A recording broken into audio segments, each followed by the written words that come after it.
class 6 students, a warm welcome to you all. Greetings from my side. So today I'm back again to teach you chapter number 13, Water, the Drop of Life, which means एक single जो drop होती है, single जो बूंद होती है, बूंद बूंद से ही सागर बनते हैं और हमारी लाइफ में सबसे ज्यादा महत्व कुछ रखते हैं। तो यही जो हमारे बेसिक नीड्स है, यानी कि हमारी खान पान, हमारा शेल्टर और हमारा क्या बच्चों, what the air we inhale. Now here we will learn more about water. Water on earth can be found in 3 different forms of states. जो water है हमारी पृथ्वी पे वो 3 डिफरेंट स्टेट में पाया जाता है। कौन कौन सा? सॉलिड, लिक्विड और गैस। सॉलिड जैसे कि जब हम बच्चों पानी को फ्रिज में रख देते हैं तो वो बर्फ बन जाती है, तो वो हो जाता है आपका सॉलिड।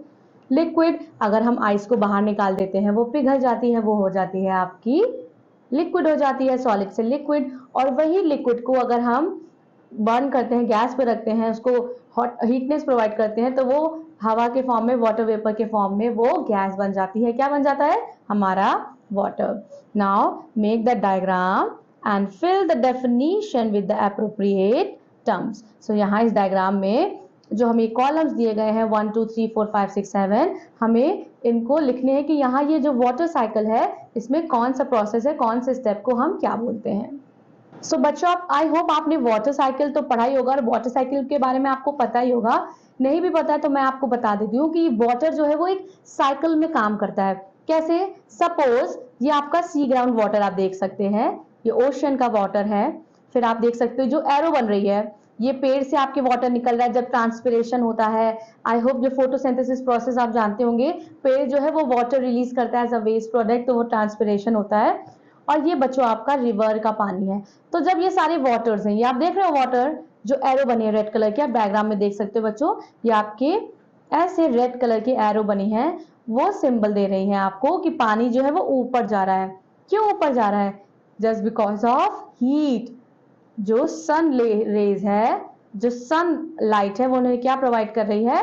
वो उन्हें हीट प्रोवाइड कर रही है। तो पानी क्या हो रहा है? जब पानी को गर्म किया जाता है तो वो हवा के साथ ऊपर आने लगता है। अब पानी ऊपर आ रहा है तो ऊपर किस फॉर्म में आएगा बच्चों? पानी ऊपर आएगा किस फॉर्म में? वाटर वेपर्स के फॉर्म में आएगा, गैस के फॉर्म में आएगा।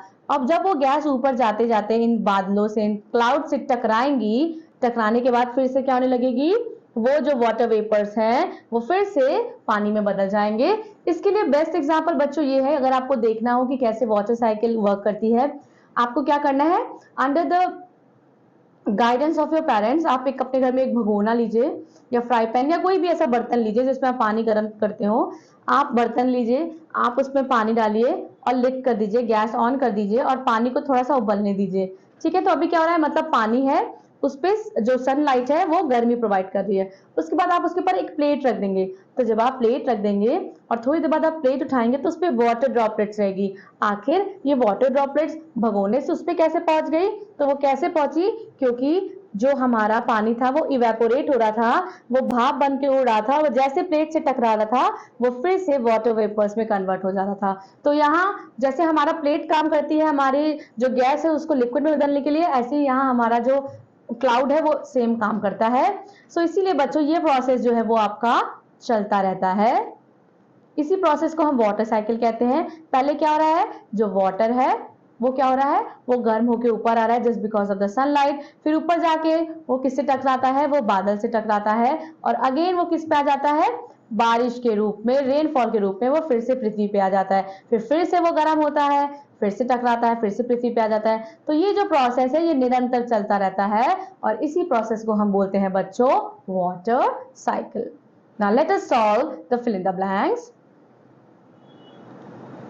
Number 1, the pooling of water in large bodies like ocean, lakes and seas are called accumulation.